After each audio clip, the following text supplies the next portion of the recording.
I wound up at this rehab, right, in Utah, and they do something called Family Week.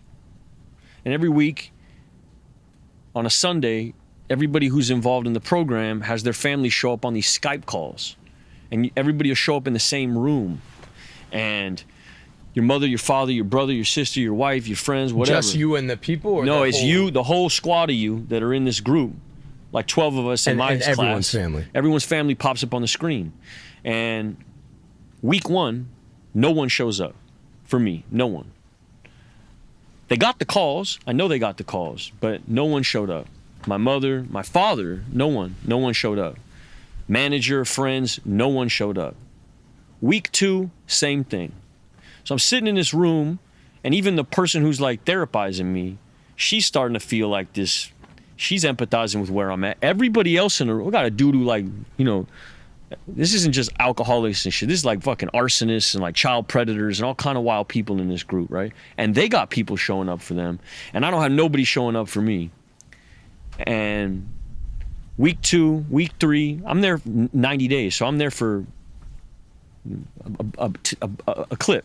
And there comes a point where Family Week comes around. I say to my therapist, like, I'm not gonna go. You know, like I don't want to subject myself to this shit. Like I'm on a path, and you know, let me just stay here. Like I don't want to keep reminding myself of how fucked my situation is. And she says, no, I think you should show up this week. And I show up thinking, all right, my mom's gonna be on there. You know, my mom will be on, and Mia is on the screen, and you know, like. You don't deserve that kind of shit. You know what I mean? You don't deserve that kind of shit. Like, I don't deserve that kind of shit. You know, I done put her through years and years of fucking nonsense, bro. Just like, and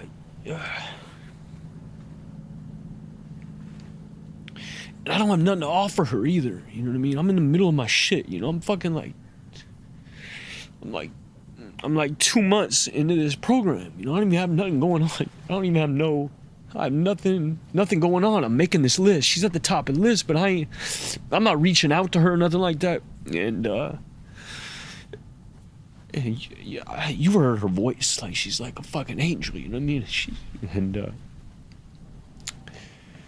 Everybody does their shit, and I'm fucking gone, you know? And so they let her go first, because I can't even fucking believe. And they all know, because I ain't had no family show up for me. And she unmutes, and she's like, hi, Shia. You know, and it's like, she's prepping a movie. She ain't got no fucking time for this, you know? But she found time, and she said, hi, Shia. And we just smiled. We had nothing else to say. But she saved my fucking life, dog. Like,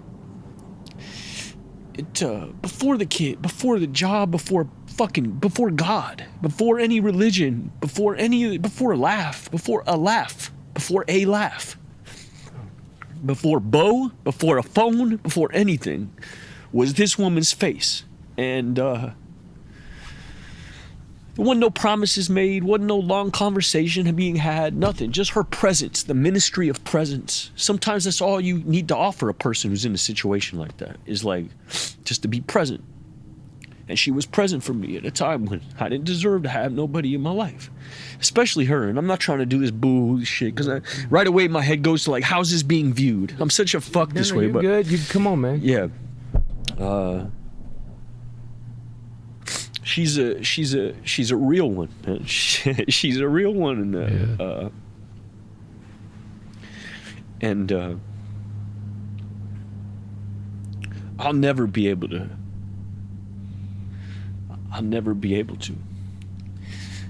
It's the first time I really understood love, because I didn't have nothing to give, and I was sitting there thinking like, well, I don't have nothing. It's not sexy to be with me. Don't you get it? Like, people out here accusing me of like putting makeup on my genitals and like shooting dogs and shit. Like, you know, that's what I'm being accused of. And you're showing up for me like you're gonna be tied to this shit? It didn't make no fucking sense. And love is irrational that way. You can't rationalize real love. It doesn't make any fucking sense. And I had spent my whole life trying to rationalize it. Like, you know, this dude hits me up. He's in my corner because, you know, we fuck with the same craft. You know what I mean? That's what he loves this thing that I got, that I'm like, I'm G with this shit over here. That's why he loves me, because he loves that part of me that's G at this.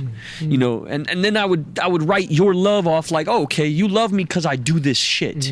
And so many of my relationships were basically like, you love me because I'm fucking sensei over here. In the dojo, I'm black belt right here, so you love me because of this. And when they blow the dojo up, you're like, I'm not I'm not sensei at nothing. I don't even know how to fish. I don't even know how to fucking do nothing. Like, I don't even know how to camp. I'm a fucking little kid. You know what I mean? I don't know how to make a fire.